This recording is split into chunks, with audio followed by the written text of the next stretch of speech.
लाडक्या मनोज दादाचा विवाहाचा सोहळा माळी वास्तव मुक्ताबाई विष्णू माळी यांची नात, तर श्री अनिल विष्णू माळी आणि सौ दीपाली अनिल माळी यांची सुकन्या, मूळ गाव टाकली. मंडळी, लग्नाला थोडा विलंब झालाय खरा, पण त्या प्रवासातून हा महाजन परिवार आज या अक्षतांच्या उंबरठ्यापर्यंत पोहोचला आहे. तो प्रवास जाणून घेतला तर तुमच्या लक्षात येईल की या आनंदाच्या क्षणांमागे किती मोठा संघर्षांचा डोंगर उभा आहे. माझे मामा श्री रवींद्र नक्तू महाजन उर्फ नाना महाजन आणि माझ्या आत्या बेबीबाई महाजन यांनी रक्ताचं पाणी करून सावरलेल्या संसाराचं हे फळ आहे. आत्या व मामांचे लग्न 3 मे 1993 ला झालं. संसार बहरू लागला होता, पण अवघ्या 10 दिवसात 13 मे 1993 ला घरातील ज्येष्ठ छत्र मामांचे आजोबा आपल्याला सोडून गेले. तिथून संघर्षांची ही मालिका सुरू झाली.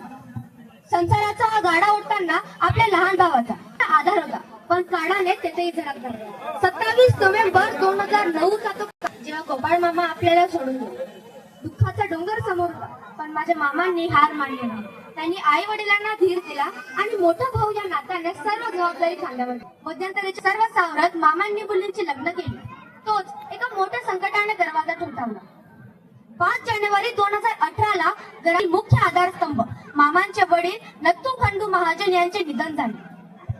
एकामागून एक दुःख पचवत शेतात कष्ट करत आत्यांनी आणि मामांनी 3 बहिणींच्या पाठीवर जन्मलेल्या मनोज नावाच्या रोपट्याला जीवापाड घातला.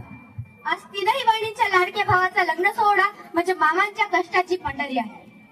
घरात आजींचा आशीर्वाद आणि आत्यांची माया आहेच, पण आज या मंगलक्षणी मामांच्या डोळ्यात जे आनंद अश्रू आहेत ते केवळ आनंदाचे नाही, तर आम्ही करून दाखवलं या समाधानाचे आहे. मामा, तुमच्या कष्टाचं आज सोनं होते. मंडळी, दुःखाचे ढग सरून आज सुखाचा सूर्य उगवला आहे. मामांच्या कष्टाला आज सुफळ संपूर्ण असं फळ मिळाले. चला तर मग आपल्या सर्वांच्या साक्षीने टाळ्यांच्या प्रचंड कडकडात स्वागत करूया आजच्या या भाग्यवान जोडीचं. अर्थातच महाजन परिवाराची आन बान आणि शान श्री रवींद्र नत्तू महाजन यांचे सुपुत्र लाडके वरराजे चिरंजीव मनोज दादा आणि श्री हिरालाल राजाराम माळी यांची सुकन्या, जी आज महाजन परिवाराची लक्ष्मी होऊन येत आहे, वधुराणी चिरंजीवी सौभाग्यकांक्षिणी भारतीताई.